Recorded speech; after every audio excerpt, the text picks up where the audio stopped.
nanatiling tahimik yung aking bibig. Ngayon na lang po ako nagsasalita. Bakit? Kailangan nyo pong malaman yan, mga kapatid. Sinisira po nila ang aking pagkatao para hindi kayo makinig sa akin. Pero mga kapatid, totoo po lahat ng aking sinasabi. Magtanong kayo sa mga kapatid sa Singapore kung hindi totoo yung mga katiwaliang nangyayari doon ngayon. Magtanong kayo sa Australia kung hindi totoo yung nangyayaring katiwalian doon. Merong nagchat sa aking kapatid. Sabi niya, brother, salamat sa Diyos dahil sa pagsasalita mo, sa matapang mong pagsasalita sa social media, nalaman ko ngayon ang totoo. Para alam mo lang, brother, nandito po sa lokal namin si Efren Baking, sabi niyang ganyan. At nandun naman po sa kabilang lokal dito sa Australia, si Resty Reyes yung magpartner. Yun, magpartner po sila sa kahayupan, mga kapatid. Piruin mo, hindi ka ba hayop nun? Efren Baking? Napakawalang yamo na hindi ka naman nagtatrabaho sa sa kumpanya ng kapatid. Makikisama ka sa payroll. Hindi ba makapal ang pagmumukha mo, Efren Baking? No wonder, tignan mo yung pagmumukha mo. Kina-character assassinate ninyo. Hindi ba totoo? Meron kang nilagyan mo ng pampatulog yung inumin noong isang kapatid na kasama nyo.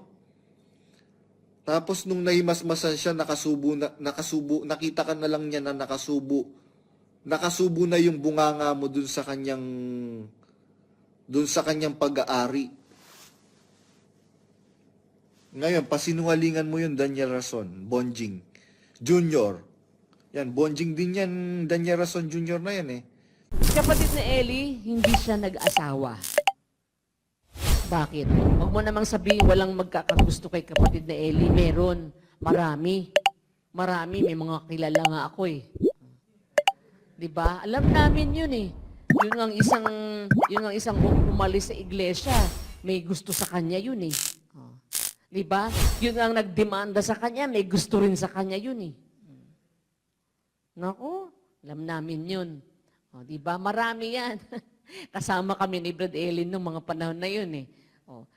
Pero hindi sila umubura. Kahit na nililigawan nila si Brad Ellen, hindi sila umubura. Bakit? Kasi nagtitiis siya alang-alang sa mga hinirang. Nakita naman natin dahil sa kapatiran kaya niya ginawa yun. Kasi siguro kung meron siyang asawa, baka hindi niya nagawa yung lahat ng kanyang mga nagawa. Di ba? Hindi naman ibig sabihin dahil si kapatid na Daniel ngayon may asawa, hindi niya magagawa yung dapat niyang gawin. May iba-ibang kaloob. Sa panahon naman na ito, nakita naman natin na si kapatid na Arlene, katulong ni Kuya yon para makagawa siya. Di ba? Katulong niya sa lahat ng paraan. Ang Name That Tune! Okay, dito po sa Name That Tune, hulaan nyo lang ang title ng awitin na maririnig nyo. Mayroon tayong 5 awitin na huhulaan. Unahan po kayo sa pagpindot ng buzzer at ang bawat team na makakakuha ng tamang sagot ay magkakaroon ng 10 points. Kaya parang ganun ang diwa nitong sinasabi ni San Pablo. Yung mga matanda na nagsisipamahalang mabuti, ariin mong may karapatan sa iba yung kapurihan, lalo na yung nagtapagal sa salita at sa pagtuturo. Kung itong mga nagpapagal na to, pakainin mo. Bigyan mo kung anong kailangan, suportahan mo para makapagpatuloy sa kanilang ginagawang paglilingkod. Parang ngayon, di ba mga kapatid, may mga KNP tayo. Hindi naman may mga regular tayong mga manggagawa. Wala silang trabaho na employment para sila ay magkaroon ng sustenance o income pang-suporta sa kanilang sarili, sa kanilang pamilya. Tinutulungan sila ng iglesia. Bakit? Dahil sa kanilang ginagawa, ang buhay nila, dito na nakaalaan. Hindi naman sila po pwedeng papasukin mo pa sa trabaho. Lalo na mga KNP natin, pag-employin mo yung mga yan, wala nang mag-KNP, walang mag-aasikaso sa dapat asikasuhin. Naintindihan niyo mga kapatid? So, meron naman na talagang ang iglesia ang nagbibigay sa kanila ng allowance.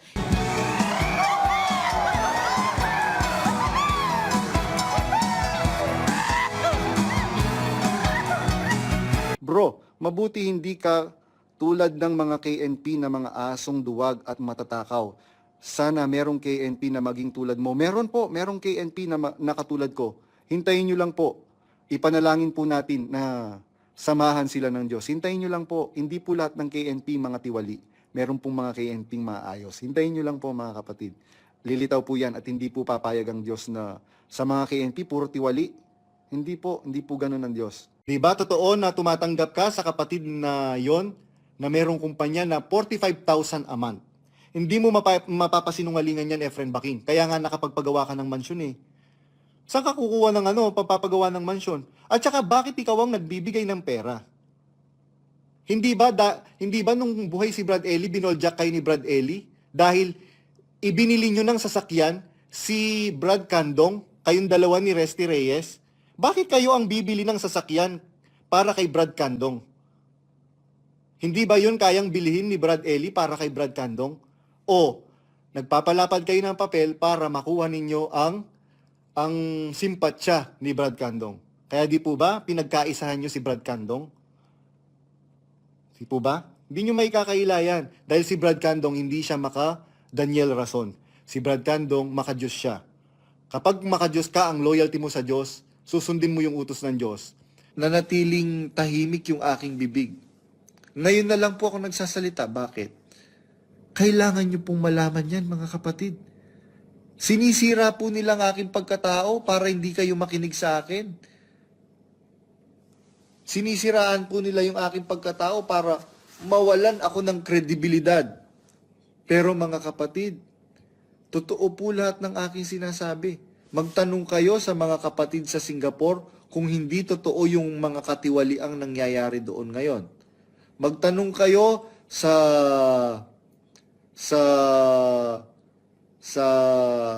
Australia kung hindi totoo yung nangyayaring katiwalian doon. Merong nagchat sa aking kapatid. Sabi niya, brother, salamat sa Diyos dahil sa pagsasalita mo, sa matapang mong pagsasalita sa social media, nalaman ko ngayon ang totoo. Para alam mo lang, brother, nandito po sa lokal namin si Efren Baking, sabi niyang ganyan. At nandoon naman po sa kabilang lokal dito sa Australia, si Resty Reyes yung magpartner. Yun, magpartner po sila sa kahayupan, mga kapatid. Piruin mo, hindi ka ba hayop nun? Efren Baking? Napakawalang yamo na hindi ka naman nagtatrabaho sa sa kumpanya ng kapatid. Makikisama ka sa payroll. Hindi ba makapal ang pagmumukha mo, Efren Baking? No wonder, tignan mo yung pagmumukha mo. Kaya yan ang nangyayari. Yan ang ginawa ninyo sa akin at sa maraming mga kapatid na ipinapahiya ninyo. Kina-character assassinate ninyo. Hindi ba totoo? Meron kang nilagyan mo ng pampatulog yung inumin noong isang kapatid na kasama nyo. Tapos nung nahimasmasan siya, nakita ka na lang niya na nakasubo na yung bunganga mo dun sa kanyang pag-aari. Ngayon, pasinungalingan mo yun, Daniel Rason, Bonjing Junior. Yan, Bonjing din yan, Daniel Rason Junior na yan eh. Kaya, ganun. Hindi ba totoo yung laptop mo, puro gay porn? Wala namang problema dun eh. Ang problema dyan, yung hipokrasya. Yan ang number 1 nilabanan ng Panginoong Jesucristo nung siya'y mga magkatawang tao. Sabi niya, saaban nyo mga iskriba at mga pariseo, mga mapagpaimbabaw. Inyong